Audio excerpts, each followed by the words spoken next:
Student JEE mains में 21 जनवरी 2026 को second shift में ये मैट्रिक्स का क्वेश्चन आया है। मैट्रिक्स में है a is this, b is this and a raise to power 15 plus b is ही multiplied by this xy column matrix है and then here it is 0 0 number of solutions of xy पूछे जा रहे हैं।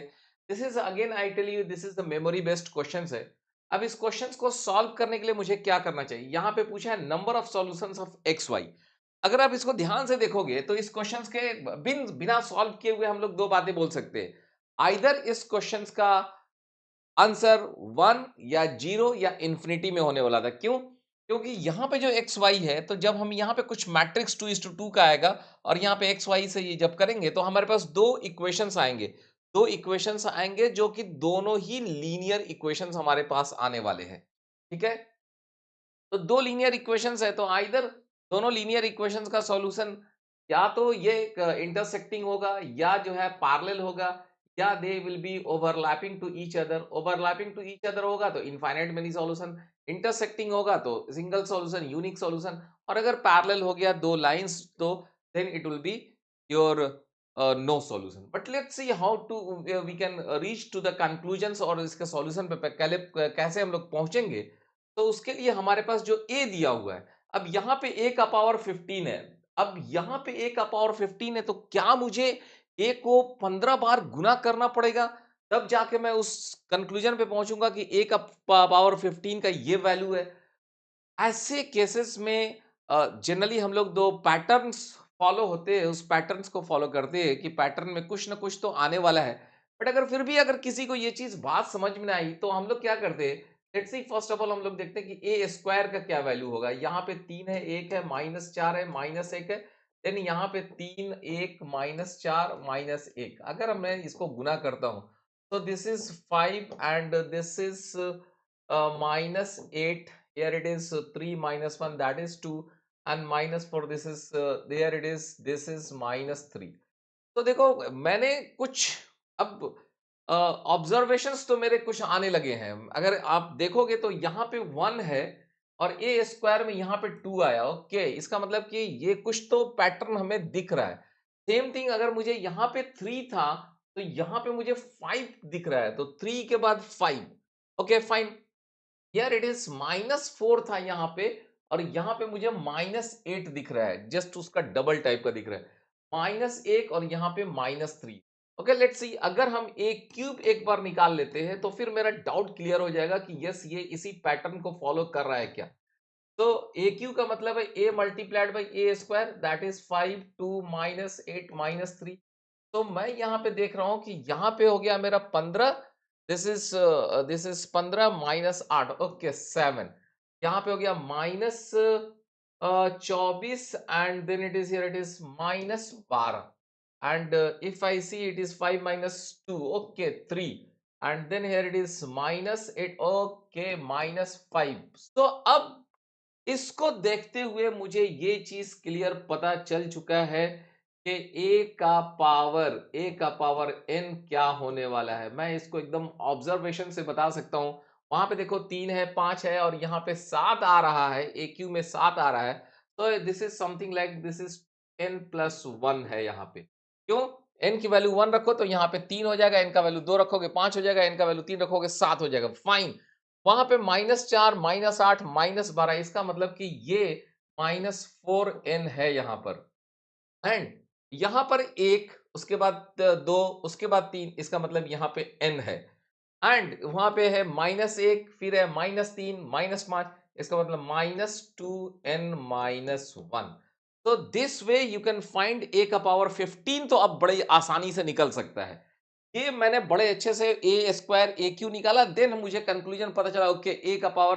Now ए का power 15, तो अब ए का पावर 15 कितना होगा भाई? ए का पावर 15 अगर हम लोग देखते हैं तो 15 29 प्लस 31 हो गया, this is here it is 15 -60 and this is -15 29 -1 -29।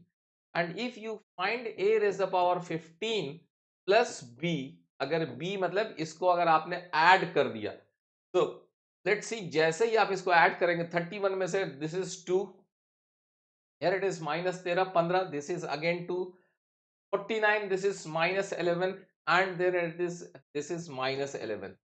और क्वेश्चंस के हिसाब से अगर देखो तो आपके पास ये चीज आ जाएगा। क्या आने वाला है जी?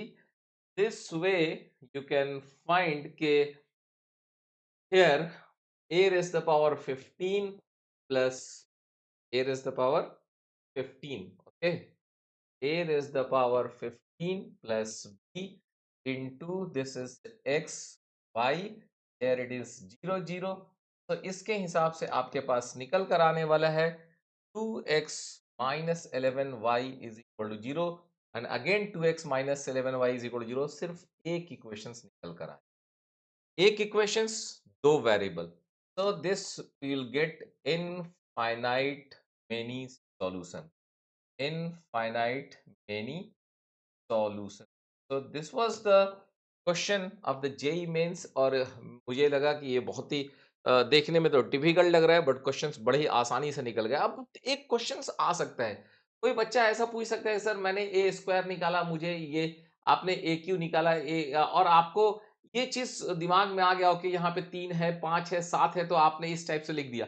अगर हम ये चीज ऐसा नहीं सोच पाते तो फिर हम लोग को क्या मतलब क्या इसके कुछ और भी सॉल्यूशंस हो सकते थे? क्या कोई एक और भी दूसरा उपाय हो सकता था जिससे हम लोग इस क्वेश्चंस को सॉल्व कर सकते थे? लेट्स सी, हम लोग देखते हैं कि इसके अलावा और क्या दूसरा मेथड हो सकता है। सी, जब ऐसे केसेस में ऐसे केसेस में हम लोग को जनरली ये चीज पे ध्यान देना चाहिए।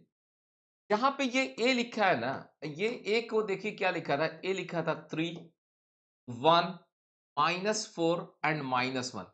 मैं क्या कहता हूं ऐसे क्वेश्चंस में जहां पे ए का पावर 15 करने के लिए दिया है, जस्ट सी, ए का पावर 15 13 17, मतलब वहां पे कुछ पैटर्न रिपीट होने वाला है।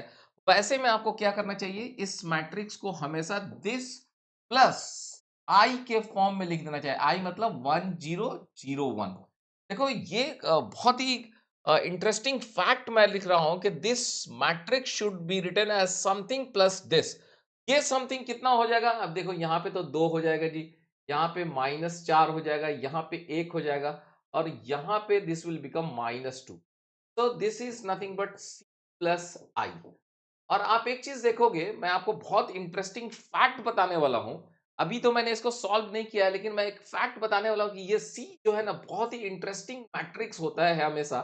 जब भी इस टाइप के क्वेश्चंस रहे तो आप इस ए को this is equal to something plus i के फॉर्म में लिखने की कोशिश कीजिएगा। ये जो है ना, इसको अगर आप ध्यान से देखोगे या थोड़ा सा अगर इस पे आपने अगर अप्लाई किया बुद्धि, तो you see this is how much, this if it is C, you take C square. तो जैसे ही आप सी स्क्वायर लेंगे, this is 2 1 -4 -2 and here it is 2 1 -4 -2, just you multiply it, how much is this to this 0, again it is -8, this is 0, this is 2 and this is -2 0 and this is minus, this is 0। oh, c square is 0।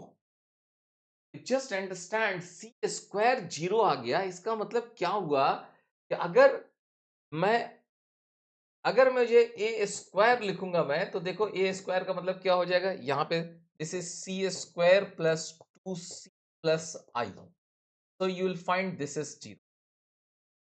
अगर मैं ए 4 लिखता हूं, just इसका square करता हूं, तो will find 4c square plus 4c plus I, you will find this is 0। This is 0 means 0 matrix. Okay, this is 0 matrix. Similarly, if you go in this way, you will find A15 is equal to 15 times E plus I. Just see क्यों, मतलब इसको cut करके मैंने zero लिख दिया है, but it is zero matrix, मतलब मुझे ऐसे कट नहीं करना चाहिए, बट मैं समझाने के पॉइंट ऑफ व्यू से इसको जीरो कट करके लिख दे रहा हूँ कि भाई ये जीरो मैट्रिक्स हो गया है, इसको ऐड करोगे तो इतना ही चीज बचने वाला है। तो आप देखो देखो जब ए है तो यहाँ पे 1 इंटू सी है, यहाँ पे ए स्क्वायर है तो आपका 2 इंटू सी है, ए 4 है तो it is this is 4 into c है। आप इसको आगे जब बढ़ेंगे ना, you will find this one कि a 15 is 15 C plus i. तो ये कितना इंटरेस्टिंग फैक्ट आ गया। अब यहाँ देखो ए 15 कितना लिख सकते हो, तो ए 15 you can write 15 and A15 सी की जगह पे आप रख सकते हो ये चीज। सी की जगह पे कितना है मेरा, 2 है, 1 है, -4 है, -2 है, एंड देन हमारा आई की जगह पे this is 1 0 0 1, and then if you see it is here, it is 30, this is 31 -60, and here it is 15, and here it is -29। ठीक है, तो देखो अब again I see you find A15 यहाँ पे जैसा है, A15 यहाँ पे भी वैसा है। तो अगर आप ऐसा नहीं सोच सकते थे, तो यू डू दिस वन, जहां पे भी पैटर्न की बात होती है ना, पैटर्न में आपको यहाँ पे ए में जहां पे भी ए का पावर्स वगैरह की बात होती है, तो उसमें ए को समथिंग प्लस आई के फॉर्म में लिखने की कोशिश करना चाहिए। इस तरह से ये सवाल जो जेई मेंस में 2026 में आज ही आया है, क्वेश्चंस को जो है जो हालांकि मैट्रिक्स का क्वेश्चन है, बट ये मैट्रिक्स के पैटर्न वाले पार्ट पर क्वेश्चन है। क्वेश्चन आसान है, आपको प्रैक्टिस किया होगा तो जरूर इस टाइप के क्वेश्चंस आप सॉल्व कर सकते हैं। आगे आने वाला जो भी एग्जाम्स है ना, जो जेई मेंस के अगले जो सेशंस आने वाले हैं, अगले दिनों में जो है, उसमें इस टाइप के क्वेश्चंस बहुत आने के चांसेस होंगे। जो लोग नए एग्जाम देने जा रहे हैं, उनको इस तरह के क्वेश्चंस को प्रैक्टिस करना चाहिए। Thank you.